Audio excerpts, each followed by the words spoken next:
नमस्कार साथियों, मैं डॉक्टर अंशु सक्सेना इस लेक्चर में आपका स्वागत करती हूँ। आज हम लोग पढ़ेंगे carrier concept of ion absorption. Ions का एब्जॉर्प्शन किसी भी कोशिका में जब सक्रिय होता है, सक्रिय मतलब कि आयंस के एक स्थान से दूसरे स्थान पर जाने में या कुछ permeable membrane, semi permeable membrane से के बाहर से भीतर जाने में जब उपापचयी ऊर्जा की आवश्यकता होती है, मेटाबॉलिक एनर्जी की आवश्यकता होती है, तो उसको हम एक्टिव आयन एब्जॉर्प्शन कहते हैं। और इलेक्ट्रोकेमिकल पोटेंशियल जो होता है उसके विरुद्ध होता है ये।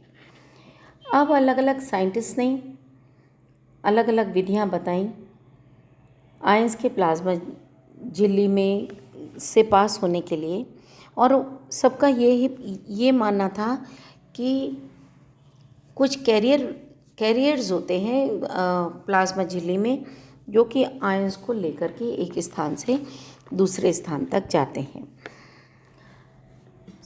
तो उनमें से एक कंसेप्ट है कैरियर कंसेप्ट। इस जो संकल्पना है उसका प्रतिपादन वेडन हॉनर्ट ने 1936 में किया, और उन्होंने ये बताया कि सेल मेम्ब्रेन में के अंदर और बाहर दो स्पेस होते हैं। प्लाज्मा मेम्ब्रेन के बाहर वाला जो स्पेस है उसको आउटर स्पेस कहते हैं, और प्लाज्मा मेम्ब्रेन के अंदर वाला जो स्पेस है उसको हम इनर स्पेस कहते हैं। As you can see in this diagram, this is the outer space, this is plasma membrane and this is the inner space. तो आयन को इस जगह से यहाँ पे आना है, तो उनका ये मानना था कि जब आयन को बाहर से अंदर की तरफ आना होता है तो इस प्लाज्मा मेम्ब्रेन के अंदर कुछ वाहक होते हैं, कुछ कैरियर्स होते हैं। दीज आर दी कैरियर्स, ये सब कैरियर्स हैं। तो ये वाहक के ऊपर कुछ साइट्स होती हैं जिन पर आकर के आयंस फिक्स हो जाते हैं, और वो एक कैरियर आयन कंसेप्ट मिश्रण बना लेते हैं। ये कैरियर आयन मिश्रण अब मूव करता है टूवर्ड्स द इनर साइड, और अंदर की तरफ जा कर के ये आयंस को रिलीज़ कर देता है, ये बाहर निकाल देता है और खुद मुक्त हो जाता है। तो carrier ion concept carrier ion complex के निर्माण की विधि को बताता है। अब क्या होता है कि जो कैरियर आयन मिश्रण के निर्माण के लिए एटीपी की ज़रूरत होती है। कुछ वैज्ञानिकों का ये मानना है कि जो एक्टिवेशन की प्रक्रिया में वाहकों की संरचना में कुछ परिवर्तन होते हैं। ये देखिए, जो एक्टिव वाहक है जो कि आयन को रिसीव करने के लिए तैयार है, यहाँ हम देखते हैं कि आयन का जो शेप है वो राउंड है। Negative ion is having a round shape, and in the same way the carrier is also having a round space जिसमें आकर के कि ये आयन फिट हो जाएगा। This is the round space. अब जब ये लेकर के इस आयन को इनर स्पेस में छोड़ता है तो इसका कॉन्फ़िगरेशन चेंज हो जाता है। We can see this one, इसके अंदर जो स्पेस है वो राउंड की जगह रेक्टेंगुलर हो गया है। It has become like this. तो अब इसके अंदर से वही आयन तो इसके साथ में कैरियर आयन कॉम्प्लेक्स नहीं बना सकते, तो इस तरीके से वो निष्क्रिय हो जाता है।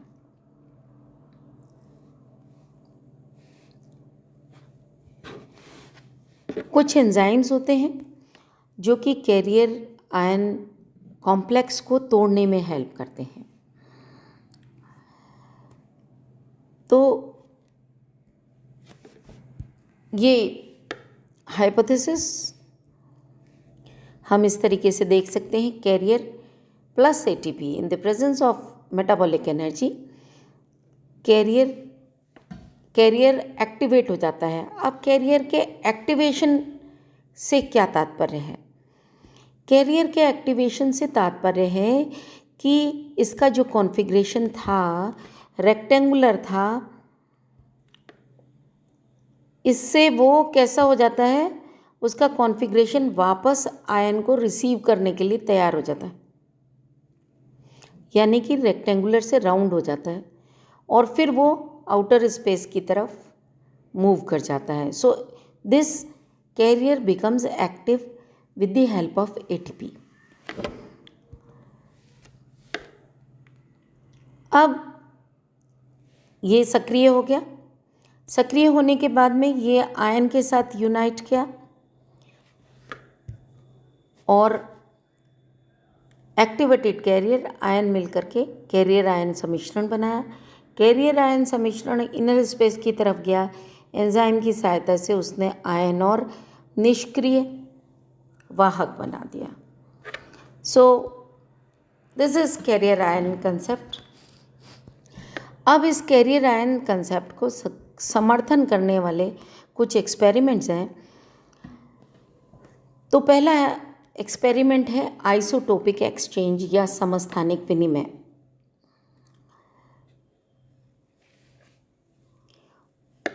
ऊपर जो हम पढ़ चुके हैं उससे ये क्लियर हुआ है कि एक्टिवेशन प्रोसीजर से जो अवशोषित आयन है वो बाहर से अंदर की तरफ नहीं जा पाते।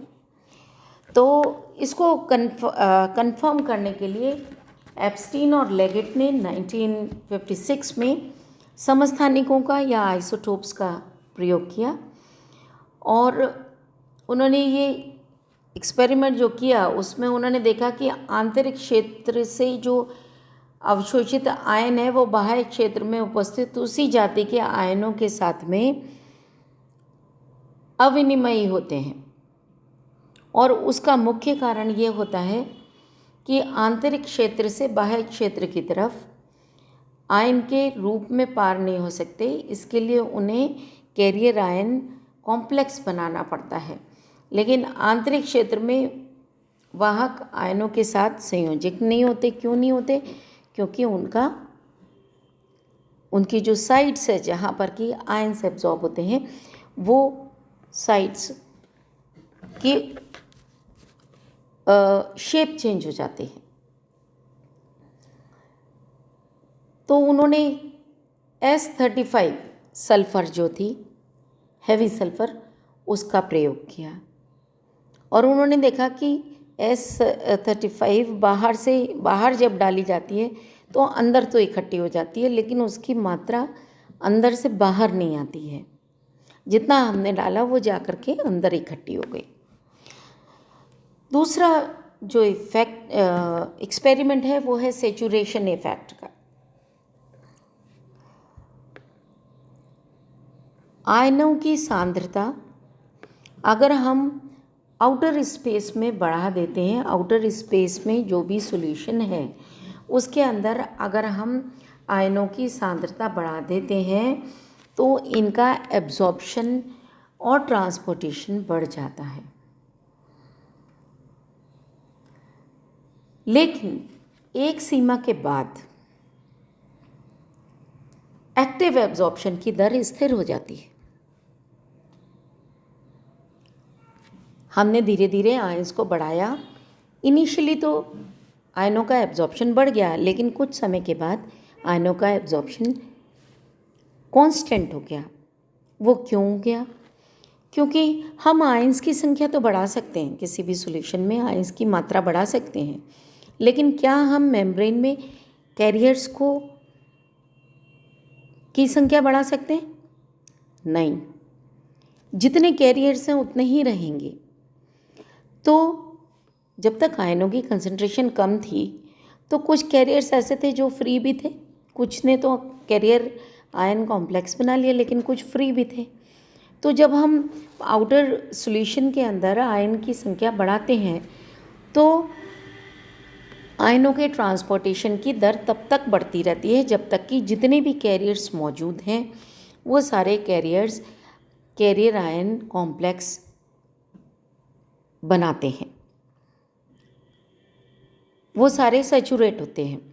लेकिन जब संख्या उससे ज़्यादा हो जाती है तो जब कैरियर ही मौजूद नहीं है तो हम कितने भी आयन्स बढ़ा दें उनका ट्रांसपोर्टेशन तो बढ़ेगा नहीं, क्योंकि कैरियर आयन कॉम्प्लेक्स का बनना ज़रूरी है।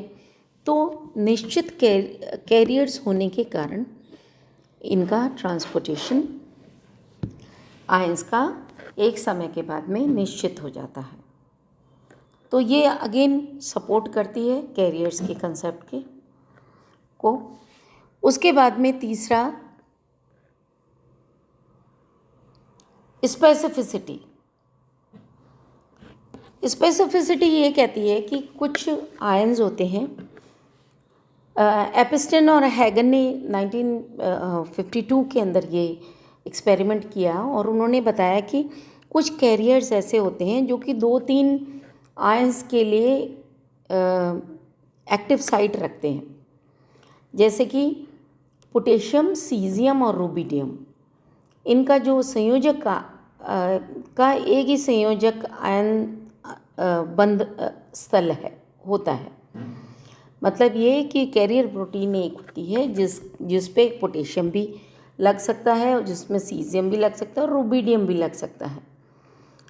तो पोषक विलयन के अंदर आउटर स्पेस में पोटेशियम और सीजियम आयनों की संख्या में अगर हम वृद्धि करते हैं तो रूबिडियम का एब्जॉर्प्शन कम हो जाता है, क्योंकि probability of union of carrier with the potassium and the cesium ion gets increased. So this will affect the absorption of rubidium.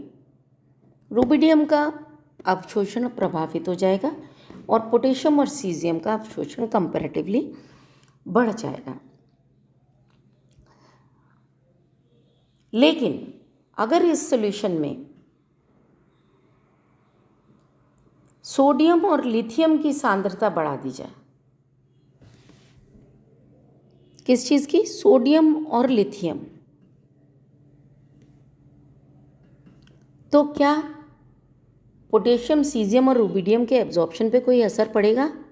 वो नहीं पड़ा, क्योंकि जो साइट्स मौजूद थी, जो कैरियर प्रोटीन्स थी, उन प्रोटीन्स के ऊपर सोडियम और लिथियम के अवशोषण की जगह ही नहीं थी, तो there was no competition with the sodium and the lithium.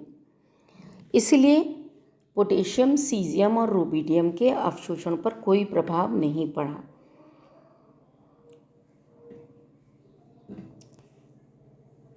तो उन्होंने ये कहा कि जो वाहक हैं उनकी स्पेसिफिसिटी होती है, विशिष्टता होती है, और ये विशिष्टता एंजाइम्स की तरह होती है। So this is all about carrier ion concept and the experiments which were in support of carrier ion concept. Thank you.